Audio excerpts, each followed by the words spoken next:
ಮೈ sugar factory ಬಗ್ಗೆ ಸತತವಾಗಿ ಒಂದೂವರೆ ವರ್ಷದಿಂದ ಹಂತವಾಗಿ ಹೋರಾಟ ಮಾಡ್ಕೊಂಡು ಪತ್ರಿಕಾ ಪ್ರಕಟಣೆ ಮತ್ತು ದಾಖಲಾತಿ ಸಮೇತ ಪತ್ರಿಕಾ ಪ್ರಕಟಣೆ ಮಾಡ್ಕೊಂಡು ಬಂದಿದ್ದೀವಿ. ಈ ಉದ್ದೇಶದಿಂದ ಏನು ಕಾಂಗ್ರೆಸ್ ಸರ್ಕಾರದ ಅಧ್ಯಕ್ಷರಾದಂಥ ಸಿ ಡಿ ಗಂಗಾಧರ್ ಅವರ ಪರವಾಗಿ ಕಾರ್ಖಾನೆ ಪರವಾಗಿದ್ದರೆ ಅವರು ನನ್ನ ಪರವಾಗಿ ಮಾತಾಡಬೇಕಾಗಿತ್ತು. ಯಾರು? ಈ ಕಿಸಾನ್ ಸಂಘಟನೆಯವರು. ಅವರು ಅಧ್ಯಕ್ಷರು ಪರವಾಗಿ ಮಾತಾಡಿದ್ದಾರೆ. ಆ ಸಂಘಟನೆಯವರು ಚರ್ಚೆಯಲ್ಲಿ ಭಾಗವಹಿಸ್ತೀನಿ ಅಂತ, ಮತ್ತು ಅವ್ರ ಪರವಾಗಿ ಏನು ಸಿ ಡಿ ಗಂಗಾಧರ್ ಅವರು ಚರ್ಚೆಗೆ ದಿನಾಂಕ 6/6/2026 ಲಿಖಿತವಾಗಿ ಪತ್ರಿಕಾ ಪ್ರಕಟಣೆ ಹೊರಡಿಸಿರ್ತಾರೆ. ಅದು ಶ್ಲಾಘನೀಯ, ಬರಲಿ, ತುಂಬ ಖುಷಿಯಂಥ ವಿಷಯ. ಆ ಥರ ಚರ್ಚೆಗಳಾಗಬೇಕು.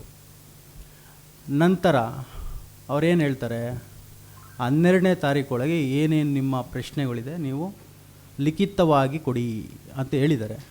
ನಾನು ಲಿಖಿತವಾಗಿ ಅವ್ರಿಗೆ ಕೊಟ್ಟು ನಿಮ್ಮ ಮುಖಾಂತರನೂ ಲಿಖಿತವಾಗಿ ಕೇಳ್ತಾ ಇದ್ದೀನಿ. ಅದಕ್ಕೆ ಅಟ್ಯಾಚ್ ಕಾಪಿ ಕೊಟ್ಟಿದ್ದಾರೆ ಅವರು, ನಿಮ್ಮ ಮುಂದೆ ಇಟ್ಟಿದ್ದೀನಿ. ಕಾರ್ಖಾನೆ ಹೋರಾಟ ತಾರ್ಕಿಕ ಹಂತಕ್ಕೆ ಹೋಗಬೇಕು. ಹೋರಾಟ ಅರ್ಧಕ್ಕೆ ನಿಂತು ಹೋಗಬಾರ್ದು, ಎಲ್ಲೋ ಬಂದು ಕುಂತಿದ್ದು ಮಾತಾಡಿ ಹೋಗಬಾರ್ದು ಅನ್ನೋ ಉದ್ದೇಶದಿಂದ ಇಲ್ಲಿವರೆಗೆ ಬಂದಿದೆ. ನಾನು ನಿಮಗೆ ಸಮಯ ಎಲ್ಲದೂ ಪ್ರಶ್ನೆ ಮಾಡೋದಕ್ಕೆ ಸಮಯ ಆಗುತ್ತೆ ಅಂತ ನಾನು ಪ್ರಶ್ನೆ ಮಾಡ್ತೀನಿ. ಇಲ್ಲ ಒಟ್ಟಾರೆ 20 ಪ್ರಶ್ನೆಗಳಿದೆ ಅಂತೇಳಿ ಹೊರಡ್ತೀನಿ. ನೀವು ಇಲ್ಲ ಏನಿದೆ ಅದನ್ನು ಹೇಳಿ ಅಂದರೆ ನಾನು ಹೇಳಕ್ಕೆ ರೆಡಿ ಇದ್ದೀನಿ. ತುಂಬ ತುಂಬ ತುಂಬ ಜಾಸ್ತಿ ಇದೆ. ಹಾಂ ಹಾಂ ಕಾರ್ಖಾನೆಯ ಅಧ್ಯಕ್ಷರು 2024ರಿಂದ 11/6/26ವರೆಗೆ ಕಾರ್ಖಾನೆಯಲ್ಲಿ ಪಡೆದುಕೊಂಡಿರುವ ಸೌಲಭ್ಯ ಪಟ್ಟಿ ಕೇಳಿದ್ದೀನಿ. ಅವ್ರು ಏನೇನು ಸೌಲಭ್ಯ ಪಡ್ಕೊಂಡಿರ್ತಾರೆ ಅದು. ಆಮೇಲೆ ಮುಖ್ಯವಾಗಿ ಕೋಟ್ ಮಾಡಬೇಕು ನೀವು. ಏನಂದರೆ ಸಾಹೇಬ್ರೆ ಹೇಳಿದ್ದಾರೆ 5,95,000 ಟನ್ ಕಬ್ಬು ನಾವು ಒಪ್ಪಿಗೆ ಪಡೆದಿದ್ದೀವಿ, ಈ ಬಾರಿ ನೋಡ್ರಿ ಅಂತ ಹೇಳಿದಾರಲ್ಲ, ಅದನ್ನು ನಾನು ಹೇಳ್ತಾಯಿದ್ದೀನಿ. ನೀವು ಎಷ್ಟು ಅರಿತೀರಾ ಅಂತ ಒಂದು ದೃಢೀಕರಣ ಪತ್ರ ತಾಂತ್ರಿಕ ವಿಭಾಗದಿಂದ ವ್ಯವಸ್ಥಾಪಕರು ಮತ್ತು ಪ್ರಧಾನ ವ್ಯವಸ್ಥಾಪಕರು, ಆಡಳಿತಾಧಿಕಾರಿ ಮತ್ತು ಇವರು 5 ಜನ ಸೇರಿ ನಾವು ಇಷ್ಟು ಅರಿತೀವಿ ಕಣ್ರೆ, ಕಮ್ಮಿ ಅರಿದ್ರೆ ನಾವು ದುಡ್ಡು ಕಟ್ಕೊಡೋಕೆ ರೆಡಿ ಇದ್ದೀವಿ ಅಂತ ಹೇಳಿ. ಅದು ಒಂದು ನಂದು ಪ್ರಶ್ನೆ ಆಗಿ. ನಂತರ ಏನು ಸಾಹೇಬರು 2028 ಫೆಬ್ರವರಿಲಿ ಬರ್ತಾರೆ, ಅಲ್ಲಿಂದ ಇಲ್ಲಿವರೆಗೆ SBI bank, state bank of India, bank of Baroda, ಎರಡೂ ಬ್ಯಾಂಕ್ಗಳಲ್ಲಿ ಏನು ಹಣ ಬಂದಿದೆ ಮತ್ತು ಹೋಗಿದೆ, ಎರಡು ನೀಡ್ರಪ್ಪ ಅಂತ ನಾನು ಕೇಳಿದ್ದೀನಿ. 4 ದಿನಾಂಕ 28 ಮಾಮೂಲಿ ಸಾಹೇಬರು ಬಂತವಿಂದ 28/2 ಅಲ್ಲಿ ಅವರು ಅಧಿಕಾರಕ್ಕೆ ಬರ್ತಾರಲ್ಲ, ಅಲ್ಲಿಂದ ನಾನಾ ಕಾರಣಗಳಿಂದ ಕಾರ್ಖಾನೆ ಆರಂಭಗೊಂಡಾಗ ಒಂದು ದಿವಸಕ್ಕೆ 2 ಗಂಟೆ 3 ಗಂಟೆ 4 ಗಂಟೆ 5 ಗಂಟೆ ಒಂದೊಂದು ದಿವಸ ಓಡೇ ಇಲ್ಲ. ಅದಕ್ಕೆ ಕಾರಣ ಸಮೇತ ನೋಂದಣಿ ಪುಸ್ತಕ ಮಾಡ್ಕೊಂಡಿರ್ತೀರ, ಏನೇನಕ್ಕೆ ತೊಂದರೆ ಆಗಿತ್ತು ಅನ್ನೋ ಲಿಖಿತ ರೂಪದಲ್ಲಿ ದೃಢೀಕರಿಸ್ಕೊಡ್ಬೇಕು ಅಂತ ಕೇಳಿದ್ದೀನಿ. ದಿನಾಂಕ 24/2/11/6/2000 ಕಾರ್ಖಾನೆ ಆಗಿರುವ ಲಾಭ ನಷ್ಟ, ಅಂದರೆ ಲಾಭ ಪ್ಲಸ್ ನಷ್ಟ ಪ್ರತ್ಯೇಕ, ಲಾಭ ಇಷ್ಟು ಬಂದಿದೆ, ನಷ್ಟ ಇಷ್ಟು ಬಂದಿದೆ ಅಂತ ತೋರಿಸ್ಬೇಕು. 22/7/2025ರಿಂದ 21/7/2026 KV ವೀರೇಶ್ ಪ್ರಧಾನ ವ್ಯವಸ್ಥಾಪಕರಾಗಿ ಮತ್ತು ಅಭ್ಯಂತರರಾಗಿ, ತಾಂತ್ರಿಕ ವ್ಯವಸ್ಥಾಪಕ ಅಭ್ಯಂತರರಾಗಿ ನೇಮಕ ಮಾಡ್ಕೊಂಡಿರ್ತಾರೆ. ಆ ನೇಮಕ ಮಾಡ್ಕೋಬೇಕು ಅಂದರೆ ಇವರು ಸರ್ಕಾರದ ಕಾರ್ಯದರ್ಶಿಗಳ ಅನುಮತಿ ಕಡ್ಡಾಯ ಬೇಕು. ಇವ್ರು ಟೈಪಿಸ್ಟ್ ಏನೋ ನೇಮಕ ಮಾಡ್ಕೊಂಡ್ರೆ ನಾನು ಬೇಡ, ಅದೇನು ಕೇಳೋದು ಬೇಡ ಅಂದ್ಕೊಂಡಿದ್ದು. ಇದು ಮುಖ್ಯವಾಗಿರೋಂಥದ್ದು. ನಾಳೆ ತೊಂದರೆ ಆದರೆ ದುಡ್ಡು ಕಟ್ಟಬೇಕು ಇವರು, ಅದನ್ನು ಕೇಳಿದ್ದೀನಿ. ಆಮೇಲೆ ಅಧ್ಯಕ್ಷರು ವಿರುದ್ಧ ಈ ಹಿಂದೆ ಮಹಿಳೆ ಒಬ್ಬರು ದೂರು ಕೊಟ್ಟಿರ್ತಾರೆ. ಮಹಿಳೆ ಅಂದರೆ ಅವರ ಆಡಳಿತ ಅಧಿಕಾರಿಯವರೇ. ಆ ಬಗ್ಗೆ ವ್ಯವಸ್ಥಾಪಕ ನಿರ್ದೇಶಕರು ಏನು ಕ್ರಮ ತಗೊಂಡಿದ್ದೀರಿ? ದೂರು ಕೊಟ್ಟಿರೋದು ಆಯುಕ್ತರು ಉತ್ತರ ಕೊಡಿ, ಪರಿಶೀಲನೆ ಮಾಡಿ ಕ್ರಮ ತಗೊಳ್ಳಿ ಅಂತ ಕೊಟ್ಟಿರ್ತಾರಲ್ಲ, ಅದಕ್ಕೆ ಏನು ಉತ್ತರ ತೊಗೊಂಡಿದ್ದೀರಿ ಅದನ್ನು ಕೇಳಿದ್ದೀನಿ. ನಂತರ 8-10-2000 ಇದು ಮುಖ್ಯವಾದದ್ದು. 8-10-2025 ಆವರಣದಲ್ಲಿರುವ ಅನುಪಯುಕ್ತ ವಸ್ತುಗಳ ಟೆಂಡರ್ ಕರೆಯಲು ಸಭಾ ನಡುವಳಿಯಲ್ಲಿ ಇಟ್ಟಿರುವುದು ಸರಿಯಷ್ಟೇ. ಸಭಾ ನಡುವಳಿ ಇಟ್ಟಿರ್ತಾರೆ. ಆದರೆ ಪ್ರಸ್ತುತ ನಿವೃತ್ತ ಹೆಚ್ಚುವರಿ ಆಡಳಿತಾಧಿಕಾರಿ ಸ್ವಾಮಿಗೌಡರವರು 22/5/26 ಅನುಪಯುಕ್ತ ವಸ್ತುಗಳು ಯಾವುದೇ ಕ್ರಮ ಕೈಗೊಂಡಿಲ್ಲ ಎಂದು ಸುಳ್ಳು ಮಾಹಿತಿ ನೀಡಿರ್ತಾರೆ. ಸಭಾ ನಡುವಳಿ ಮುಚ್ಚಿಟ್ಟಿರುವುದು ಕಾನೂನು ಬಾಹಿರಾಗಿರ್ತದೆ. ಅವ್ರ ಮೇಲೆ ಏನು ಕ್ರಮ ತಗೊಂಡಿದ್ದೀರಾ, ಇಲ್ಲ ತಗೊಳ್ತೀರಾ ಕೇಳಿದ್ದೀನಿ. ಮತ್ತು 9-4-2025 ಇಲ್ಲಿವರೆಗೆ ಕಾರ್ಖಾನೆಯಲ್ಲಿ ಕಾಯಂ ಆಗಿ ವ್ಯವಸ್ಥಾಪಕ ನಿರ್ದೇಶಕರು ನೇಮಕ ಮಾಡದೇ ಇರುವುದು ಕಾರಣವೇನು? ಹಾಗೂ ವಾರದ 1 ಬಾರಿ ಕಚೇರಿಗೆ ಬರುವ ಪ್ರಭಾರಿ ವ್ಯವಸ್ಥಾಪಕ ನಿರ್ದೇಶಕರಿಗೆ ಆಲ್ರೆಡಿ ಕೋಟ್ಯಾಂತರ ರೂಪಾಯಿ ನಷ್ಟ ಅನುಭವಿಸ್ತೈತೆ. ಅವರು ವಿನೋಹ ಕಾರ್ತಾಗ ಓಡಾಡ್ತಾವ್ರೆ. ಅದನ್ನು ಕೇಳಿದ್ದೀನಿ. ಮಲಾಸ್ ಸೋರಿಕೆ ಏನು ಮಾಡಿರ್ತಾರೆ ಅಂದರೆ, ಅಬಕಾರಿ ಸಿಬ್ಬಂದಿಗೆ ದಾರಿ ತಪ್ಪಿಸಿರ್ತಾರೆ, ಸುಳ್ಳು ದಾಖಲಾತಿ ಕೊಟ್ಟಿರ್ತಾರೆ.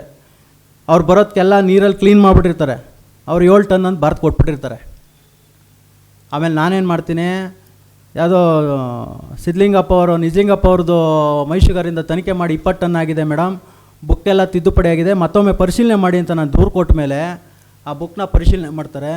ಕನಿಷ್ಠ 140 ಟನ್ ತಿದ್ದುಪಡಿ ಆಗಿರೋದು ಮೇಲ್ನೋಟಕ್ಕೆ ಕಂಡು ಬಂದಿದೆ. ಇದ್ರ ಬಗ್ಗೆ ಉತ್ತರ ಕೊಡಿ ಅಂತ ಕೇಳಿದ್ದೀನಿ. ಕಾರ್ಖಾನೆಯ ನಷ್ಟವಿದ್ದರೂ ಪ್ರಭಾರಿ ವ್ಯವಸ್ಥಾಪಕರು ಕಚೇರಿ ಏನು ಇವ್ರು ಬಂದಿರೋದೆ ವಾರಕ್ಕೊಂದ್ಸತಿ ಬರೋದು. ವ್ಯವಸ್ಥಾಪಕ ನಿರ್ದೇಶಕರು ಏನು ಜಮ್ಮುನ್ ಬರ್ತಾರೆ, ಇವರಿಗೆ ಕಚೇರಿ ನವೀಕರಣ ಲಕ್ಷಾಂತರ ರೂಪಾಯಿ ಖರ್ಚು ಮಾಡಿ. ಯಾಕಪ್ಪ ಆಯಿತು, ನೀನು ಮಾಡ್ಕೊಂಡಿದ್ಯಾ, ನಿನಗೇನೋ ಅವಶ್ಯಕತೆ ಐತೆ ಅಂತ ಅನ್ಕಮ್ಮ. ನೀನು ಮುಖ್ಯ ಆಡಳಿತ ಅಧಿಕಾರಿಯವ್ರ ಹತ್ರ ಮತ್ತು ಸರ್ಕಾರದ ಕಾರ್ಯದರ್ಶಿಗಳ ಹತ್ರ, ಓಲಿ ಆಯುಕ್ತರ ಹತ್ರ, ನಿರ್ದೇಶಕರ ಹತ್ರ ಏನಾದರೂ ಒಪ್ಪಿಗೆ ತಗೊಂಡಿದ್ರೆ ಅದನ್ನು ಲಿಖಿತವಾಗಿ ಸಭಾ ನಡುವಳಿಲಿ ಇಟ್ಟು ತಗೊಂಡಿದ್ರು ಪರವಾಗಿಲ್ಲ, ಇಲ್ಲ ನೀನು ಲೆಟ್ರಾಗಿ ತೊಗೊಂಡಿದ್ರು ಪರವಾಗಿಲ್ಲ, ಅದರದ್ದು ದಾಖಲಾತಿ ಕೊಡಿ ಅಂತ ಕೇಳಿದ್ದೀನಿ. ಆಮೇಲೆ ಏನು ಸಾಹೇಬರು ಬಂದ್ರಲ್ಲ ಅಧ್ಯಕ್ಷರು, 28/2/24ರಿಂದ 11/6/2026 ಏನು ವಿವಿಧ ಕಾಮಗಾರಿಗಳು ಮಾಡಿದ್ದೀರಾ ನೀವು? ಕಾಮಗಾರಿ ನೀವು ಮಾಡೋಕ್ಕೆ ಮುಂಚೆ ಇದ್ದಂಥ GPRS ಫೋಟೋ, ಮಾಡಾದಮೇಲೆ GPRS ಫೋಟೋ, ಇದನ್ನು ಕೇಳಿದ್ದೀನಿ. ಆಮೇಲೆ 28/2/26 ಇಂದ 11/6/2026 ವಿವಿಧ ಫಲಾನುಭವಿಗಳಿಗೋ ಮತ್ತೊಂದು ಕಾರ್ಖಾನೆ MD ಅವ್ರಿಗೋ ಯಾರ್ಯಾರು ಕೊಟ್ಟಿರ್ತೀರ ಚೆಕ್ಕು ಹೆಸರು ಸಮೇತ ಬಹಿರಂಗ ಪಡಿಸ್ಬೇಕು. ಚೆಕ್ ಕೊಟ್ಟಿರೋದು ಇವತ್ತು ತುಂಬ ಚೆಕ್ಕಲ್ಲಿ ಕೊಟ್ಟರೆ ತುಂಬ ಒಳ್ಳೆಯವರು ಅಂದ್ಕೊಬಿಟ್ಟವ್ರೆ, ಚೆಕ್ಕಲ್ಲೇ ಜಾಸ್ತಿ ಭ್ರಷ್ಟಾಚಾರ ಆಗ್ತಾಯಿತ್ತು ಇತ್ತೀಚೆಗೆ. ಆಮೇಲೆ ನೀವು ನಿಮ್ಮ ಪಾರ್ಟಿಯವ್ರು ಬಿಟ್ಬಿಡ್ತೀರಿ, ಹಂಗೆ ಕೇಳಲ್ಲ, ಕ್ವಶನ್ ಮಾಡಲ್ಲ ಅಂತ ಹೇಳಿದ್ದಾರೆ. ಅವ್ರದ್ದು ಕ್ವಶನ್ ಮಾಡಿದ್ದೀನಿ, ನಿಮ್ಮ ಮುಂದೆ ಆಲ್ರೆಡಿ ಹೇಳಿದ್ದೀನಿ, ಈಗಲೂ ಹೇಳ್ತಾಯಿದ್ದೀನಿ. ಈ ಹಿಂದೆ ಇದ್ದಂಥ ಮಾಜಿ ಅಧ್ಯಕ್ಷರು ಶಿವಲಿಂಗಯ್ಯನವರ ಅವರು ಏನು ಟೆಂಡರ್ ಕರೆದಿದ್ರು ಅನುಪಯುಕ್ತ ವಸ್ತುಗಳ ಬಗ್ಗೆ, ಆ ಟೆಂಡರ್ ಕಾಪಿ ಕೇಳಿದ್ದೀನಿ. ದಿನಾಂಕ 28/2/2024ರಿಂದ 11/6/24 ಆರ್ಬಿಟಿಕ್ ಕಂಪನಿಗೆ ನೀಡಿರುವ ಮೊತ್ತದ ದಾಖಲೆ ಸಮೇತ ಲಿಖಿತ ರೂಪದಲ್ಲಿ ನೀಡಿ ಅಂತ ಅದನ್ನು ಕೇಳಿದ್ದೀನಿ. ಅವ್ರಿಗೇನು ಕೊಟ್ರಿ ಅಂತ. ಆಮೇಲೆ ಅವ್ರು ಕೊಟ್ಟಿದ ಮೇಲೆ ವಸೂಲಿ ಮಾಡಬೇಕು. ಇವರು ಅರ್ಧಿಲ್ದೆ ಹೋದರೆ ವಸೂಲಿ ಎಷ್ಟು ಮಾಡಿದ್ದೀರಿ ಅಂತ ಕೇಳಿದ್ದೀನಿ. ಆಮೇಲೆ ಕಬ್ಬು ಅಭಿವೃದ್ಧಿ ಪ್ರಸ್ತುತ ವ್ಯವಸ್ಥಾಪಕ ನಿರ್ದೇಶಕರಿಗೆ ನಾನು ಅವ್ರಿಗೇನು ದೂರುಗಳು ಕೊಟ್ಟಿರ್ತೀನಿ, ಆ ದೂರುಗಳಿಗೆ ಶಿವಕುಮಾರ್ ಅವ್ರಿಗೆ ನೀವು ಹಿಂಬರಹ ಕೊಡಬೇಕು ಅಂತ ಅವರು ಪತ್ರ ಹಾಕಿರ್ತಾರೆ. ಈವರೆಗೂ ಯಾವುದೂ ಹಿಂಬರಹ ನೀಡಿಲ್ಲ ವ್ಯವಸ್ಥಾಪಕರು, ಪ್ರಭಾರಿ ವ್ಯವಸ್ಥಾಪಕ ನಿರ್ದೇಶಕರು. ಆ ಬಗ್ಗೆ ಕೇಳಿದ್ದೀನಿ. ಆಮೇಲೆ ಶ್ರೇಯಾ, ಈಗ ಹೊಸ್ದಾಗಿ ಅವ್ರು ಮಾಡ್ಕೊಂಡಿದ್ದಾರೆ, ಶ್ರೇಯಾ ಕಂಪನಿ ತಾಂತ್ರಿಕ ವಿಭಾಗ ಅನುಭವ ಹೊಂದಿರುವ ದೃಢೀಕೃತ ನೋಂದಣಿ ನಕಲು ಪ್ರತಿ ಕೇಳಿದ್ದೀನಿ. ಇಷ್ಟೂ ಕೇಳಿದ್ದೀನಿ, ಇಷ್ಟೂ ಲಿಖಿತವಾಗಿ ಕೇಳಿದ್ದೀನಿ, ಇಷ್ಟೂ ನೀವು ಲಿಖಿತವಾಗಿ ನ್ಯಾಯದ ಪರ ನೀವು ಎಲ್ಲನೂ ದೃಢೀಕೃತ ದಾಖಲು ಇಟ್ಕೊಂಡು ಬರಲಿ. ನಾವು ಇದನ್ನು ಕೇಳ್ತಾಯಿದ್ವಿ, ಇದನ್ನು ಬಹಿರಂಗಪಡಿಸ್ಲಿ. ಏನು ಸುಮ್ಮನೆ ನಾನು ಹೇಳ್ತಾ ಇಲ್ಲ, ಒಂದು LED ಪರದೆಯಲ್ಲಿ ಹಾಕಿ ನಾವು ಬರೋದ ನೀವು ಬರೋದ ಎಲ್ಲರಿಗೂ ಇದ್ರದ್ದು ಏನೂ ಇಲ್ಲ, ನಾವು ಈ ಒಪ್ಪಿಗೆ ಇದಕ್ಕೂ ಒಪ್ಪಿಗೆ ಇದ್ದೀನಿ, ಇಷ್ಟಕ್ಕೂ ಪಾರದರ್ಶಕವಾಗಿದೆ ನನ್ನ ಆಡಳಿತ ಅಂತ ಹೇಳಿ, ಏನು ತೊಂದರೆ ಏನಿಲ್ಲ. ಏನು ಈ ಬಗ್ಗೆ ಮುಂದಿನ ಹಂತವಾಗಿ ಏನೇನು ಕ್ರಮಗಳು ಹೋರಾಟ ಮಾಡಬೇಕು 18ನೇ ತಾರೀಕು ಆದಮೇಲೆ ನಾವು ಮುಂದೆ ಇವರು ಕರೆಕ್ಟಾಗಿದ್ದರೆ, ನ್ಯಾಯಯುತವಾಗಿಲ್ಲ ಅನ್ನೋದು ಗೊತ್ತಿರೋದಕ್ಕೇ ನಾವು ಇಷ್ಟೊಂದು ಹೋರಾಟ ಮಾಡ್ತಾ ಇರೋದು. ಅದ್ರ ಸಂಬಂಧ ಮುಂದೆ 18ನೇ ತಾರೀಕು ಮೇಲೆ ಇವರು ಏನು ಉತ್ತರಗಳು ಕೊಡ್ತಾರೆ ಅದ್ರ ಮೇಲೆ ನಾವು ಕಠಿಣ ಹೋರಾಟ ಆರಂಭ ಆಗುತ್ತೆ. ಕರ್ನಾಟಕ ನ್ಯೂಸ್ ಡಿಜಿಟಲ್ ಚಾನಲನ್ನು ಈಗಲೇ ಸಬ್ಸ್ಕ್ರೈಬ್ ಮಾಡಿ. ಧನ್ಯವಾದಗಳು.